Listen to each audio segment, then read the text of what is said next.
Halo teman-teman, selamat datang lagi. Kali ini kita bakal coba kupas tuntas ya prinsip-prinsip penting dari sebuah pemikiran tentang pelayanan John MacArthur. Fokusnya soal gimana sih caranya teguh banget sama kebenaran firman Tuhan? Kita mulai dengan pertanyaan yang jujur aja penting banget buat zaman sekarang.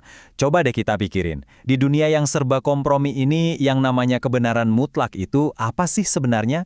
Di mana kita bisa nemuin itu? Nah, sumber yang kita bahas ini ngasih satu jawaban yang tegas banget.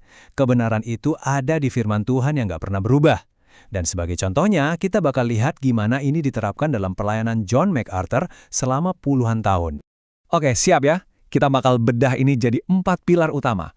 Ada otoritas tertinggi firman, pengajaran yang setia, kebenaran yang mengubahkan, dan yang terakhir, kesetiaan di tengah penolakan. Anggap aja ini peta perjalanan kita buat ngertiin kerangka berpikirnya. Sip, kita masuk ke pilar yang pertama. Ini nih fondasinya, dasarnya, dari semua yang akan kita bahas. Otoritas firman Tuhan yang absolut. Intinya gini, prinsip pertama ini ngajarin kita kalau Alkitab itu bukan cuma buku panduan rohani biasa. Bukan. Tapi ini adalah wahyu Tuhan yang final, yang punya kuasa penuh atas semua aspek hidup kita, baik soal iman maupun soal kehidupan sehari-hari. Nggak bisa ditawar. Nah, ini yang keren. Ayat ini, 2 Timotius 3:16, jadi bukti kuatnya. Ini nunjukin kalau otoritas firman itu bukan ide karangan manusia loh, tapi Alkitab sendiri yang mengklaimnya. Jadi, sumber kekuatannya itu dari dalam. Dan ini nih konsekuensinya kalau kita nggak pegang prinsip tadi. Waktu firman Tuhan kehilangan otoritasnya di mata jemaat, gereja itu kayak kapal tanpa kompas. Gampang banget keombang-ambing sama tren budaya atau ajaran-ajaran baru yang aneh-aneh. Kehilangan arah gitu loh. Oke, fondasinya udah kuat ya. Sekarang kita bangun di atasnya dengan pilar kedua. Pilar ini fokusnya ke caranya ngajar, metodenya. Nah, ada satu istilah penting di sini, pelayanan ekspositori. Apaan tuh? Sederhananya, ini bukan khotbah motivasi yang cuma ambil 1-2 ayat. Bukan. Ini tuh metode ngajar yang ngebedah satu perikop Alkitab, ayat demi ayat, buat nemuin apa sih maksud asli penulisnya, benar-benar digali sampai ke akarnya. Ayat dari Kisah Para Rasul ini nunjukin tujuannya dengan jelas banget. Tujuannya adalah menyampaikan seluruh maksud Allah, bukan cuma bagian yang enak didengar, yang populer, atau yang bikin kita nyaman, tapi semuanya, utuh. Jadi pelajaran pentingnya apa? Simple. Kalau kita mau bangun iman yang kokoh, yang dewasa, kita butuh seluruh firman Tuhan. Nggak bisa pilih-pilih. Karena iman yang dangkal itu seringkali ya hasil dari pengajaran yang sepotong-sepotong. Oke, kita lanjut ke pilar ketiga. Kalau tadi soal metode, sekarang kita ngomongin efeknya. Dampak dari pengajaran yang benar itu kayak gimana sih? Prinsipnya begini, firman Tuhan itu fungsinya bukan cuma buat menenangkan atau menghibur kita, tapi juga aktif mengkonfrontasi dosa.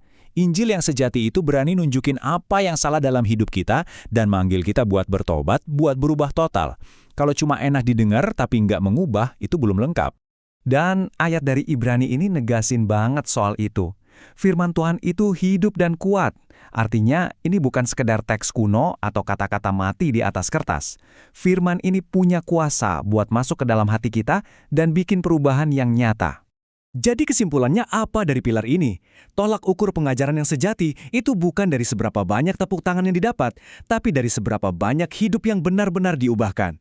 Transformasi nyata, itu buktinya. Nah, sekarang kita sampai di pilar terakhir, pilar keempat. Ini ngomongin soal gesekan. Ya, gesekan yang pasti terjadi antara kebenaran yang mutlak dengan dunia yang opininya ganti-ganti terus. Pilar ini benar-benar menekankan satu hal. Taat sama Tuhan itu jauh lebih penting daripada diterima sama manusia. Titik. Artinya, kadang-kadang kita harus berani menentang opini populer atau tren yang lagi rame demi setia sama Alkitab. Wow, kutipan dari Galatia ini nusuk banget ya.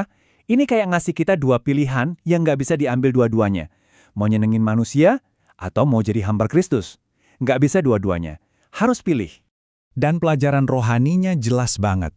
Kalau kita mau setia sama firman, kita harus siap untuk beda, bahkan siap untuk dianggap aneh atau berdiri sendirian. Itu harga yang harus dibayar. Oke, kita rangkum cepet ya 4 pilar yang udah kita bahas. Pertama, firman sebagai otoritas tertinggi. Kedua, pengajaran yang setia dan utuh. Ketiga, kebenaran yang mengubahkan. Dan keempat, kesetiaan di tengah penolakan. Keempatnya ini saling terkait. Jadi pesan utamanya apa?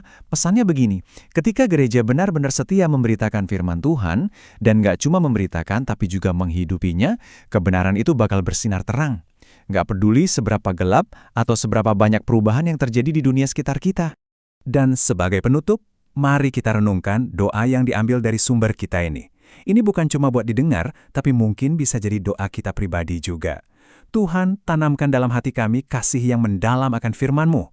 Teguhkan kami untuk berdiri di atas kebenaran-Mu dengan rendah hati dan keberanian. Amin.